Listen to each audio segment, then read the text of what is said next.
le grand méchant loup et les 7 petits chevreaux. Les vacances d'été étaient finies et le jour que les chevreaux attendaient avec impatience était enfin arrivé. Youpi! Aujourd'hui, c'est la rentrée des classes! J'ai tellement hâte de retrouver tous mes amis. Oh oui, moi aussi. La maman chèvre envoya ses petits à l'école. Tandis que les 7 chevreaux étaient en chemin, l'un d'eux s'arrêta. Il avait oublié quelque chose de très important. Oh non, j'ai oublié mon cahier de dessin. Allez-y, partez devant. Je vous rattraperai en chemin. Alors que le chevreau retournait seul chez lui, le grand méchant loup, qui était toujours affamé, cherchait une proie dans la forêt. Oh non, c'est trop gros pour moi, ça. Ça, c'est beaucoup trop petit, ça va pas me rassasier. Celui-ci est trop rapide pour que je l'attrape. C'est alors que le loup aperçut le chevreau. Ah, un joli petit chevreau. C'est mon repas préféré. Pour piéger le chevreau et le détourner de sa route, le grand méchant loup se fabriqua 2 antennes avec des branches et 2 ailes avec des feuilles d'arbre. Je ressemble à un de ces jolis papillons que les chevreaux aiment tellement. Maintenant, je vais aller attraper ce joli petit chevreau et m'en faire un délicieux repas. Le chevreau arrivait devant sa maison quand il vit surgir le grand méchant loup juste devant lui. Hein? Mais tu es le grand méchant loup? À l'aide! Non, non, je ne suis pas un loup, moi. Je suis un papillon. Regarde, les loups n'ont pas d'antenne, voyons. Non, mais tu as une longue queue. Bien sûr, mais j'ai aussi de très grandes ailes. Oui, tu ressembles à un papillon. Mais oui, je suis le plus grand spécimen de papillon de la forêt. Et j'habite dans un endroit merveilleux. Viens, je vais te montrer. C'est que j'ai école aujourd'hui. Justement, raison de plus. On peut faire rapidement l'aller-retour. Tu n'as pas envie d'avoir plein de choses à raconter à tes amis pour le premier jour d'école? Le grand méchant loup et le chevreau se mirent en route à travers la forêt. De leur côté, les autres chevreaux étaient déjà en classe. Mais au bout d'un moment, un des chevreaux s'inquiéta de ne pas voir son frère arriver.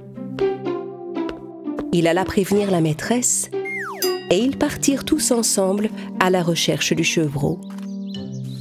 Pendant ce temps, le chevreau continuait de suivre le loup en lui posant des questions. Tous les papillons volent. Pourquoi tu marches, toi? Les papillons de ton espèce ne volent pas? Pourquoi? Parce que si je vole, ça risque de créer une véritable tempête. Vas-y, ferme les yeux et compte lentement jusqu'à 3. D'accord. 1. Le méchant loup enroula une corde autour de sa taille et se suspendit à la branche d'un arbre. 2. Puis il commença à se balancer dans les airs. 3. Quand le chevreau ouvrit les yeux, il vit le loup flotter dans les airs en battant des ailes. Hein? Alors c'est vrai que tu sais voler? Mais la branche, qui ne pouvait supporter le poids du loup, finit par se casser. Le loup tomba par terre et une de ses ailes se brisa. Oh, mon pauvre, ton aile est toute cassée. Je vais aller chercher du secours. Attends-moi là. Non, ce n'est rien. Tu n'as jamais vu de papillon à une seule aile? Un papillon a une seule aile? Jamais. Ils vivent dans des endroits secrets au cœur de la forêt. Allez, viens, suis-moi.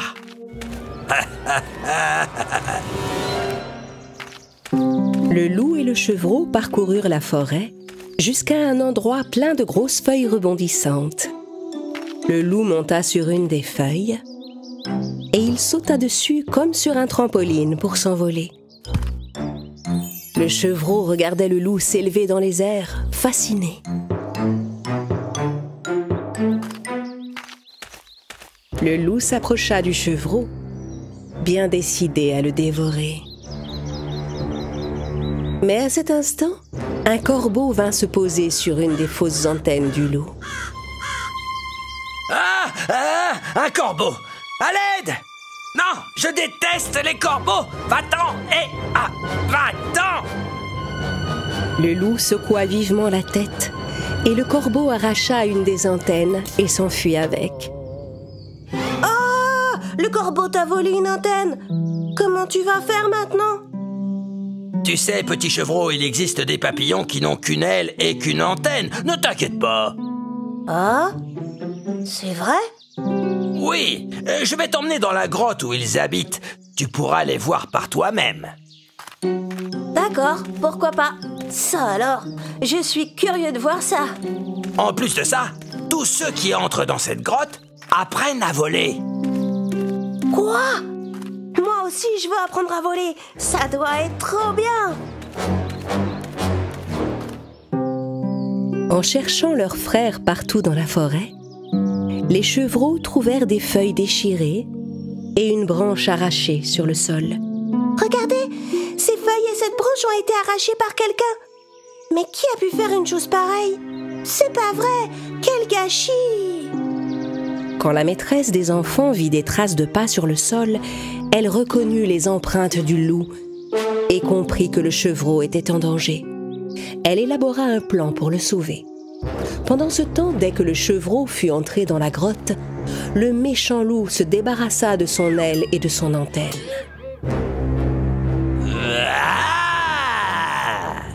Le pauvre chevreau était terrorisé de voir le loup devant lui. À l'aide! Alors c'est toi, tu es le grand méchant loup! Heureusement, la maîtresse et les chevreaux arrivèrent devant la tanière du loup et se cachèrent de part et d'autre de l'entrée. La maîtresse déroula la ficelle qu'elle utilisait en classe pour les travaux manuels et la tendit devant l'entrée. Puis elle demanda au chevreau de faire du bruit.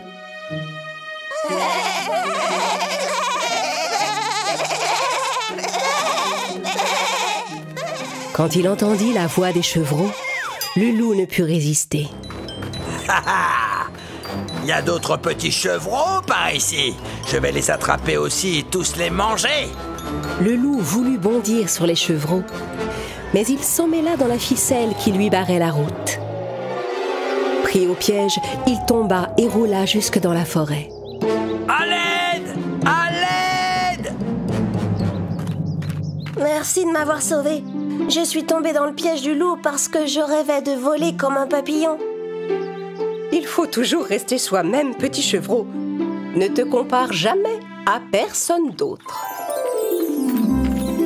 Les 7 chevreaux retournèrent en classe et reprirent avec plaisir leurs activités. À partir de ce jour, le chevreau ne se laissa plus jamais attraper. Il alla tous les jours à l'école, où il apprit des tas de choses qui l'aidèrent à grandir. Le grand méchant loup et les 3 lapins. 3 petits lapins trouvèrent un jour une énorme carotte dans la forêt. Waouh! Regardez ça! Je l'ai vue en premier! Non, je l'ai vue avant! Cette carotte est à moi! Je suis désolée pour vous! Oh, mais moi aussi, je l'ai vue, cette carotte! Les 3 lapins discutèrent un long moment. Puis l'un d'entre eux eut enfin une idée. On n'a qu'à aller de l'autre côté de la forêt et revenir ici en faisant la course. Le premier arrivé pourra prendre la carotte. Mais ils n'arrivaient pas à choisir comment faire cette course. Moi, je peux courir très vite. Et moi, je suis très forte en saut. Au même moment, le grand méchant loup, qui errait dans la forêt en quête d'une proie, entendit les voix des 3 lapins et se cacha aussitôt dans un buisson. Ah, j'ai tellement faim qu'il faudrait que j'avale au moins ces 3 lapins d'un seul coup pour me rassasier. Très bien. On commence par courir, d'accord? Quand il entendit que les lapins faisaient la course pour une carotte, le loup les devança et alla creuser un grand trou sur leur chemin. Puis il recouvrit le trou avec des feuilles. Aucun petit lapin ne pourra échapper au piège que j'ai préparé. Les 3 lapins commencèrent leur course. Chacun d'eux dépassait les autres à tour de rôle. Il était très difficile de les départager. Le grand méchant loup regardait les lapins arriver en courant et s'approcher de son piège à toute vitesse. « Vous allez tous les 3 tomber dans ce trou !» Mais les lapins allaient si vite qu'ils passèrent au-dessus du trou en laissant un nuage de poussière derrière eux. Le loup s'approcha de son piège et fut stupéfait de constater qu'il était toujours intact. « Hein ? Pourquoi les lapins ne sont pas tombés ?» Le loup sauta sur les feuilles pour tester son piège 2 fois et au 3e essai, Ah, c'est pas vrai! Je suis tombé dans mon propre piège. Ah! Tandis que le loup essayait de sortir du trou, les 3 lapins commencèrent leur épreuve de saut. Rappelez-vous, on doit sauter en suivant la direction des panneaux vers la carotte. Mais en faisant son premier saut, la petite lapine se planta une épine dans la patte.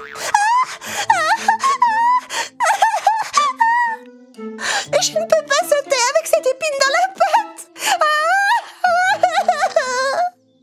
Pendant que les lapins venaient en aide à leur ami, le vilain loup changea la direction des panneaux sur le chemin.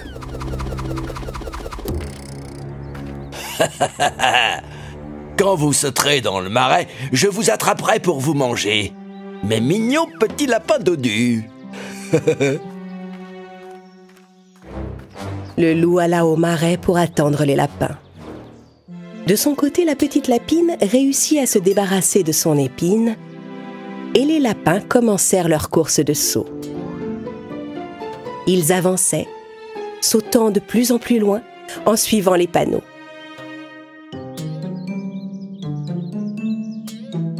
Au bout d'un moment, ils arrivèrent à un croisement. 2 panneaux indiquaient des directions différentes pour rejoindre la carotte et ils ne savaient pas auquel se fier. On va où? À gauche ou à droite? Moi, je dirais à gauche. Non, à droite. Les lapins décidèrent de continuer par la gauche. Pendant ce temps, le méchant loup étala du miel qu'il avait volé aux abeilles sur le rocher au milieu du marais. Puis il attendit l'arrivée des lapins. « Ce sera votre dernier saut, mes petits lapros. » En arrivant en sautant devant le marais, les lapins comprirent qu'ils s'étaient trompés de direction. Oh non! On n'a pas pris le chemin qui mène directement à la carotte. Eh ben, on n'a qu'à sauter sur les rochers et traverser le marais. Les lapins sautèrent de rocher en rocher, mais l'un d'eux resta collé au rocher couvert de miel. Je suis collé au rocher, je ne peux plus sauter. Ses amis rebroussèrent chemin pour aider le pauvre lapin et tirèrent de toute leur force pour le dégager. Merci beaucoup, les amis.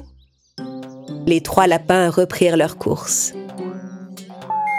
Le méchant loup s'apprêtait à les poursuivre quand il fut attaqué par les abeilles parce qu'il avait encore les pattes pleines de leur miel. Au secours! Il s'enfuit en courant et tomba tout droit dans le marais. Mais, oh non! Au secours! Je m'enfonce! À l'aide! Les lapins arrivèrent au bord de l'eau pour leur 3e épreuve. Je nage très bien, vous savez. Je vous préviens, c'est moi qui vais gagner. Pendant que les lapins se préparaient, le loup échafaudait un nouveau plan. Il déposa de la salade fraîche à l'endroit où les lapins devaient sortir de l'eau. Puis il prit un grand filet et grimpa dans un arbre. Pendant que les lapins mangeront la salade, je laisserai tomber ce filet sur eux.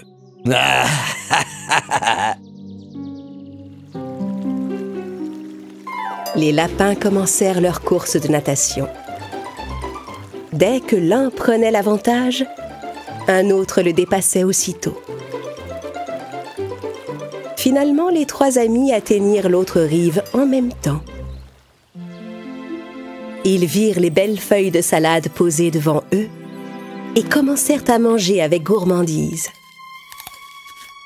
Au moment où le méchant loup s'apprêtait à leur lancer son filet du haut de l'arbre, une cigogne qui passait par là agrippa le filet par mégarde et entraîna le loup avec elle. Non, laissez-moi descendre vite! Les lapins étaient revenus tout près de l'énorme carotte. Ils s'élancèrent vers elle dans une dernière course. Mais en réalité, c'était le loup déguisé en carotte qui les attendait à l'arrivée. Cette fois, vous allez atterrir tout droit dans ma bouche, mes petits lapins. Le loup attendait les lapins la bouche ouverte et les yeux fermés, quand un fermier s'approcha, intrigué par la taille de cette immense carotte.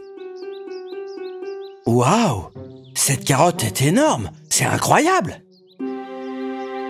Le fermier emporta la carotte géante sans se rendre compte que c'était un loup déguisé. Ah! Repose-moi! Je ne suis pas une carotte! Je suis le méchant loup! Le grand méchant loup! Tu m'entends? Pour leur dernière course, les lapins franchirent la ligne d'arrivée tous en même temps. Ils avaient tous les trois gagné. Décidément, on est arrivé à égalité à toutes les épreuves. Alors on a tous gagné le droit de partager la carotte géante. Oui, mais elle est où cette carotte? En cherchant un peu plus loin, les lapins retrouvèrent la vraie carotte que le loup avait cachée. Et tous ensemble, ils se régalèrent de leur festin. Parce que rien n'est plus important que l'amitié, et rien n'est meilleur que ce que l'on partage avec ses amis. L'affaire du loup et des trois petits cochons. Un jour, les habitants de la forêt se rassemblèrent pour assister à un procès. Presque tous les animaux étaient là. La greffière du tribunal était Dame Poule, qui prenait des notes sur chacun des plaignants pour être sûre de ne pas faire d'erreur. Sur la feuille devant elle était écrit « Affaire des trois petits cochons contre le grand méchant loup ». Tout le monde attendait avec impatience l'arrivée du perroquet. Parce que dans le tribunal de la forêt, c'était lui qui devait juger qui avait tort et qui avait raison. Au bout d'un moment, le plus gros animal de la forêt, un éléphant, amena les trois petits cochons.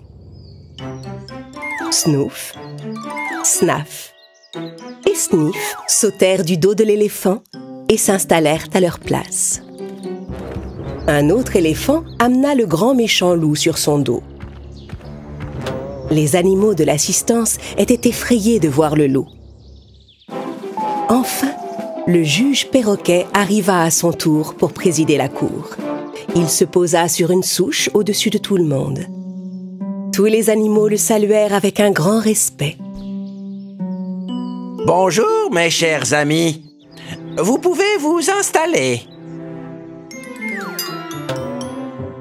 Tandis que le perroquet lisait les notes que lui avait données la poule, la maman des trois petits cochons prit la parole.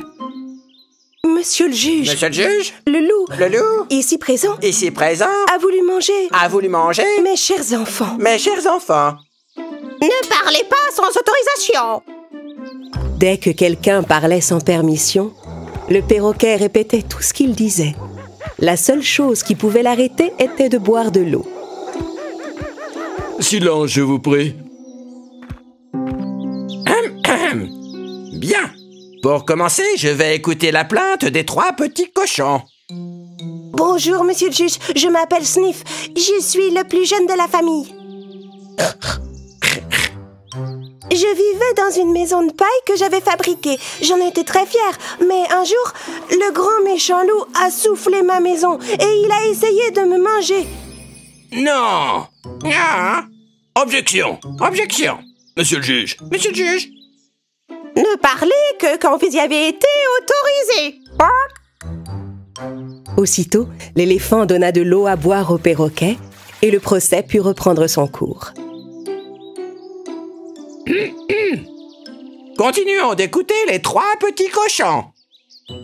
Monsieur le juge, le loup ici présent a soufflé ma maison de bois et moi aussi, il a essayé de me manger. On a dû s'enfuir chez notre grand frère pour avoir la vie sauve. Mais le méchant loup ne s'est pas arrêté là, monsieur le juge. Après ça, il est venu chez moi. D'après les lois en vigueur dans notre forêt, personne ne peut entrer chez quelqu'un d'autre sans avoir sa permission ou son invitation. C'est la moindre des choses. Tu es arrivé chez les gens comme ça. Le perroquet donna sur la table un grand coup de maillet pour obtenir le silence. Silence! Tout le monde a le droit de s'exprimer équitablement, mes amis. Nous allons donc écouter maintenant la version du loup. Avant toute chose, je tiens à saluer tous les animaux présents. On parle souvent de moi comme du grand, méchant loup. Mais je vous assure qu'en réalité, je suis un très gentil loup. Les loups qui dévorent les plus faibles ne sont pas gentils. Les loups qui dévorent les plus faibles ne sont pas gentils. Ne parlez jamais avant qu'on vous en ait donné la permission. Le perroquet but une gorgée d'eau et le loup raconta sa version des événements. Le jour où ce regrettable incident est arrivé, je me suis levé très tôt le matin. Puis j'ai pris un bon petit déjeuner chez moi. Qu'est-ce que vous avez mangé exactement? J'ai mangé de délicieuses fraises avec des feuilles de châtaignier bien croquantes, monsieur le juge. Ensuite, je suis allé me promener dans la forêt. C'est là que j'ai vu la maison de paille du petit cochon Sniff. La maison n'avait pas vraiment l'air solide. J'ai eu peur que la maison s'effondre et que le petit cochon se retrouve enseveli sous la paille. Alors, je me suis approché de l'entrée et j'ai dit au cochon que sa maison n'était pas assez solide. Comme il ne me croyait pas, j'ai dit « Je peux détruire ta maison rien qu'en la soufflant. Tu veux que je te montre ?» Et vous avez soufflé si fort que vous avez détruit sa maison, c'est ça? Oui, monsieur, pour prouver à ce petit cochon qui refusait de me croire que sa maison n'était pas assez robuste. C'est alors que j'ai remarqué une petite cabane en bois un peu plus loin. En m'approchant, je me suis rendu compte que cette maison n'était pas solide non plus. Et cette fois, il y avait 2 cochons en danger à l'intérieur. Oui, c'était ma maison. Et c'est parce que mon frère a eu peur de toi qu'il est venu se réfugier chez moi. Qu'il est venu se réfugier chez moi. Allons, cessez d'interrompre les autres. Désolée, Dame Poule. Continuez votre histoire, loup. Écoute, cette cabane n'est pas assez solide. Je vais souffler dessus et ta maison sera détruite. Je lui ai dit ça par la fenêtre. Puis j'ai soufflé. Et la maison de bois s'est effondrée. Donc, vous avez aussi détruit cette maison pour montrer au petit cochon qu'elle était trop fragile. Oui, monsieur le juge.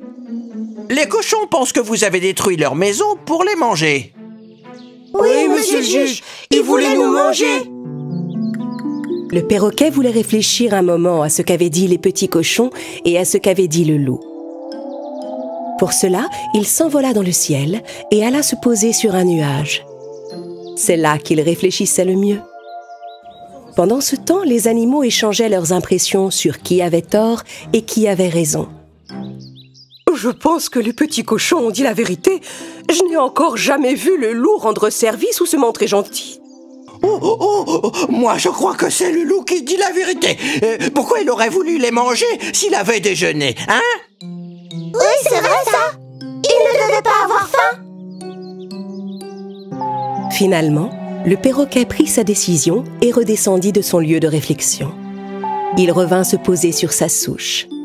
Tout le monde était impatient d'entendre le jugement du perroquet. J'ai pris une décision après avoir bien réfléchi aux faits et dans le respect des lois de notre forêt.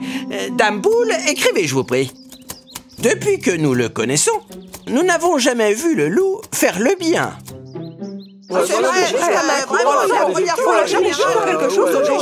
Mais ça ne veut pas dire, évidemment, qu'il est incapable d'être gentil.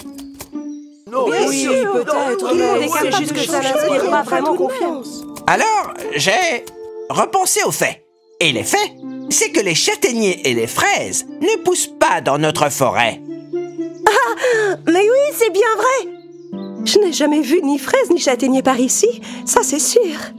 Le loup a menti sur ce qu'il avait mangé au petit déjeuner. Sa version des faits est de toute évidence totalement fausse. Je condamne donc le loup à construire une nouvelle maison bien solide pour les deux petits cochons. De cette manière, contrairement à ses habitudes, le loup pourra nous montrer qu'il est capable d'accomplir de bonnes actions. Merci, monsieur le juge. L'affaire des 3 petits cochons contre le grand méchant loup est maintenant classée.